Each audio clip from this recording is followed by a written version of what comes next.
Hey, what's going on everybody? It's Tammy. I'm here with this Let's Play. Right now I'm doing Pokemon Mystery Dungeon. It's the one for the Wii that's not even out for US yet. I think the name is Let's Go Stormy Squad, something like that. I can't really remember the name of it right now. And I can't rely on the name on the screen because it's in Japanese.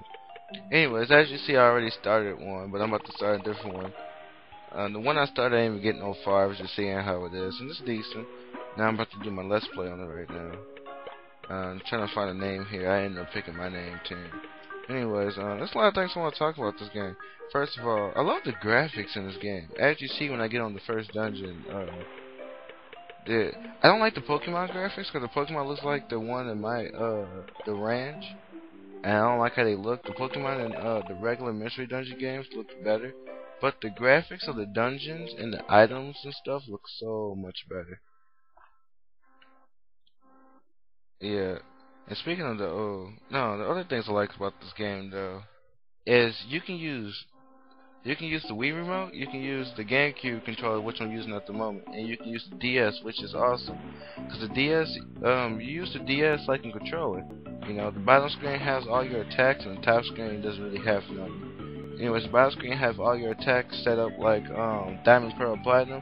So you just push the button, and then they do the attacks. You don't have to go to the menu. It's like having 4 set moves, you know. But anyways, the only reason why I'm not using the DS though is because my L and R button don't work, and I use the L and R button a lot to move and to target right. No, that's the X button, but yeah, just to move and stuff and use my set moves and throwing items so I don't have to keep going to the menu a lot.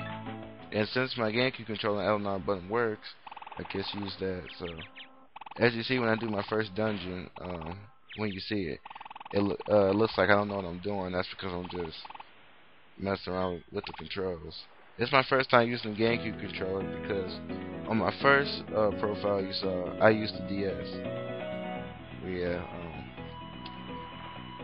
Anyways, well, another thing I like about this is you see all those people. Wait for a second. After I was talking. Yeah. Anyways, look, I get to choose who I start off with. Besides doing a gay test and then getting the Pokemon you don't want, so you have to restart and try and get somebody.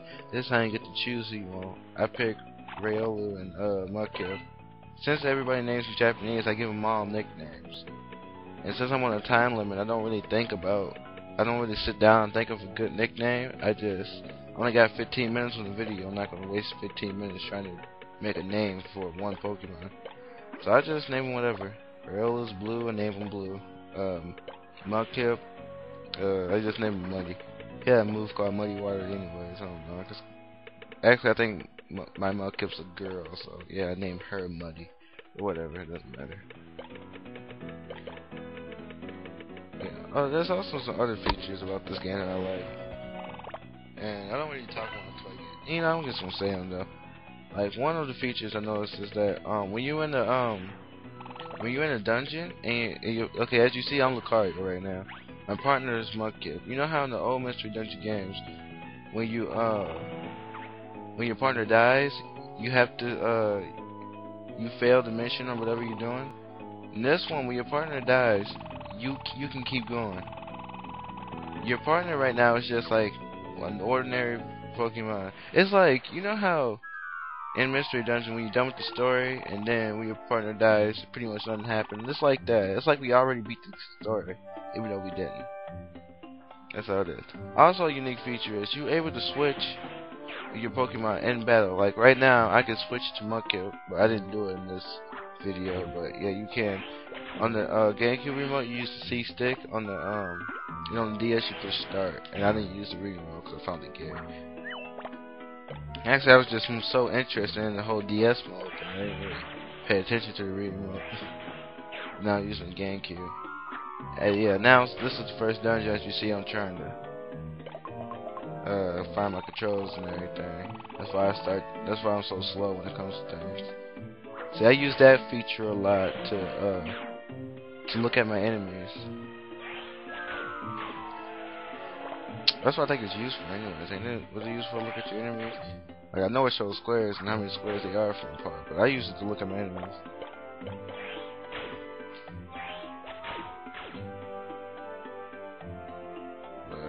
Yeah, see the graphics and the money and stuff, it's all shiny. It just looks so much better. Now, to the things I don't like, you know your normal A move? Remember back in the normal mystery dungeon when you use your normal A move? And when you hit somebody, you like, one hit a lot of enemies sometimes? Or they do, you know, decent damage. This one, normal A move does absolutely nothing. Like, I hit like 5 and 3 and 2 with it. So, and even later on in the game, it's just horrible. And as you see, I find some items right here. Those are throwing items. Even throwing items does more than your normal attack, which is horrible. So yeah, you're forced to use your moves in this one. You're forced to use tackle, quick attack, all those moves. You're forced to use them, or you will die. Because this game is much harder than any other mystery dungeon game. This game is much harder. See what you're about to see. Real quick, hold on. See, I'm throwing because he won't get up close to me. That's quick. Hold on. Was that quick attack? No. No, this is a normal hit. See, he was only doing 5. Oh, damn, I had to go. So, if this had... I don't even know what I was talking about before this. I think I was talking about damage, but I had to go and do some shit. Anyways, continuing what I was saying. Yeah, I think it was something to do with damage, but if I'm repeating what I said, I'm sorry. But yeah, as you see, normal attacks does like 5-6 damage. It does absolutely nothing. So you're forced to do your other moves. Like as you see right now, actually just... Dang, that peck is just raping me, man. It's just so annoying with that. They're doing quick attack. You see, quick attack does 30. Man, I swear, like the normal attack shit does a lot more than that, but whatever. Can't complain about that though. And ever since I had to go, like I did leave for like around an hour. I forgot what everything I talked about. I know I talked about. What have I talked about? I don't know what I ate there. I ate something weird and made everything look gay, but that's a gummy right there. I know that. I think there's like 7 floors to this dungeon, which is odd because in the first mystery dungeon game ever made, there was Tiny Woods, and that was a 3-floor dungeon or so. Then the one of Darkness, I think, was like 4 or something. I'm not sure. And this one is 7 floors. I'm sitting here like, dang, that's a lot of floors. And they do a lot more damage. I don't know why. It's skipping. What the hell's going on? Oh, whatever. Anyways, I'm sitting here. I'm just throwing them at him. I'm like, here. I'm tired of him hitting me with that. Yeah, I'm still getting used to the controls. That's why I'm so slow at this. See, how I figured out that was my oranberry was because, as you see on the bottom, I had a whole bunch of Japanese letters, and then it said HP. I was like, huh, well that had to be, you know, that thing. I also noticed that this has a lot of features that's in Explorers of Sky. I don't even know that I talk about that. Cause yeah, I've been a big fan of all the mystery dungeon games ever since the boy. I used to play it all the time and all. And then I got Darkness, and I gave it away, but I got to the point where you was in space when Dustnor was the enemy and Grovile turns out to be not Grovile, but whatever the hell his name was, happens to be the good one. Then I gave it away. Then I got an R4i for my DS, and then I got R4i for my DS, and then I got Explorers of Sky, and now I'm just restarting that. But I noticed that this game have a lot of features from Explorers from Sky. Like, one thing that's in Explorers of Sky is that if you recruit somebody, I think that's only in Explorers of Sky. I'm not sure. But when you recruit somebody, and then another Pokemon, the same Pokemon, tries to join, it will appear in a different color. I don't know if that's in Darkness or Time. I know it's in Sky. Also, something else new is that was in Sky is that you know how you in Darkness or Time when you save, you go to your bedroom and save. Well, in this one, in Sky, right before you go out to that one place to go to a dungeon, they got like this little waterfall thing, this little pool that you can go to and you can save. In here, that's how you save. And as you see, it's right next to the dungeons, like it is the sky.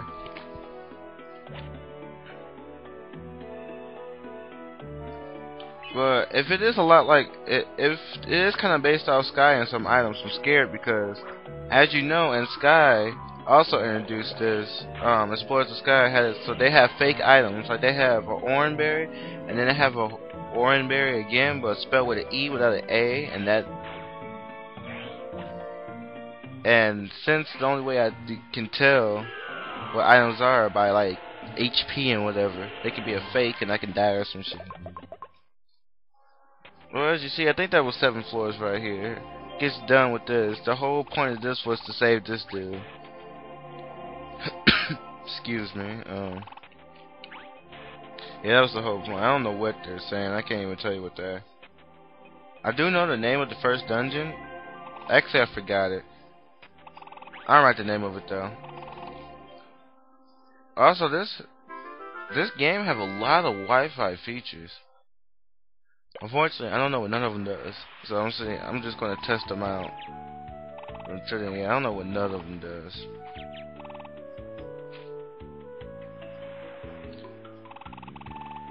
You know, they all talking. They happy that I saved them or whatever. Oh, thank you for saving me. I was lost there, even though I guess I had to go the way I came because usually at the end of dungeons you have to go back the way you came anyways. But thank you for saving me. I'm sitting there in the background like, shut up. Just give me money. I didn't even get money for this too. I should slap him.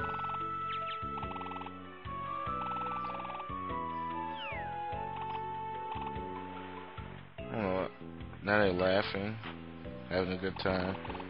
Oh yeah. Oh yeah, I also noticed something. You see the 2 guys next to me? Nah, cause you see I'm Lucario and my partner is Mudkip. You see the 2 Pokemon next to me? They're part of your group. Like, you pick 2 Pokemon, and then you automatically, and then the game automatically picks 2 more Pokemon, and they're part of your group too. So it's not just you 2 in the group. You have to recruit other Pokemon. There's 4 of you. You just get to pick the 2 that's you mainly gonna be with. But yeah, Tonadile and Squirtle is part of my group too, and it's gonna show them a lot of them. We officially became a sport team, I'm guessing. Judging by that. Then he'll teach me about the missions and whatever. See, I just picked a random one. I'm like, fuck it. The top one usually means something good. The top one usually mean yes, but I don't usually mean no. Then when they're talking, like I said before, you have to be used to mystery dungeon games. Because, for example, like, it asks you a question like, would you please help me? And if you hit no, they'd be like, what? Why would you help me? Look, I've been doing this for a long time, so would you please help me? And then it's like, what's the point of asking me a question if you're just gonna ask me again if I say no? That's what I never understand about mystery dungeon games. Would you help me? No. Why not? Would you help me? Oh, fine. Yeah, I can't refuse. I can't refuse anything. You cannot refuse anything in mystery dungeon, which is the funny thing about it. Besides, when somebody joins, I just unlocked a new dungeon right there too. Anyways, that's pretty much the end of it. I'll see y'all later.